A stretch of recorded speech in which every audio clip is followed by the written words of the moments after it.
Parents out there, I recently had a really sick kiddo. It was scary. We thought he had RSV because he was struggling to breathe. So I took my son's temperature with one of those infrared thermometers. It was around 100 degrees, which is a low-grade fever. We still decided to bring him to urgent care. His temp there was 103.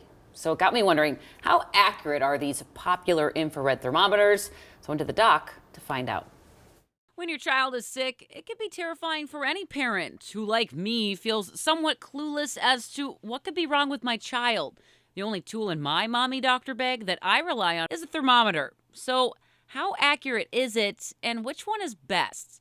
For that answer, I visited Dr. Eric Barth, a pediatrician at Allina Health in Ramsey. So there's two different types of thermometers in general. There's contact thermometers that have heat sensors that measure the temperature and then give an electronic readout, usually to the 10th of a degree.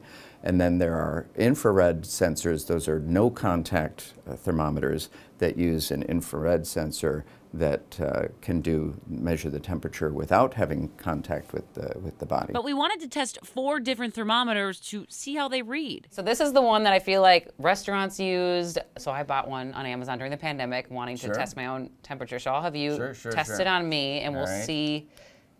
And is it always the center of the forehead? That's typically what we recommend doing.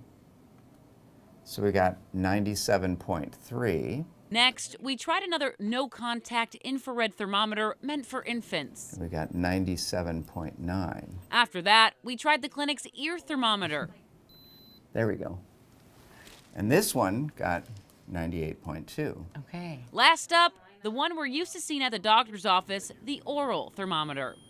97.7. So if you're keeping track, none of our thermometers had the same reading. So what did we learn from this? The most accurate temperature is going to be a rectal temperature. And so getting a thermometer, a contact thermometer that has a heat sensor that can be used as a rectal measurement is probably the most accurate. We skipped that test for obvious reasons.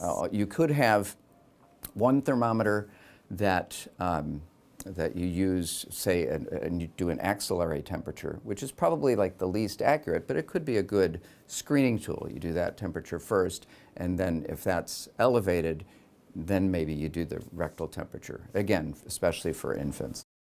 Yeah, parents don't typically like to do that one. Infants don't like it either, kids don't like it either, but it's the most accurate if you really want to get that right reading. He said the biggest thing not to do is to add or subtract degrees to the thermometer reading. So like under the armpit, there's old wives' tales like, add 2 degrees or something. And he's like, don't do that. Just tell your doctor how you took the temperature and what it was, and they'll kind of know. Yeah, well, that's good advice. Yeah. And it's so hard because it's so scary when your kiddo is sick. I mean, it's just, and again, like yours is so little, he can't really tell you what's going on. So it's just, that's hard. So good story. I really appreciate the information. Care11.com, I posted what is like a low-grade fever, high-grade fever. We would go through everything in age groups. So it's a lot of a lot more information. Yeah, a ton more information, care11.com. All right, let's get to Ben.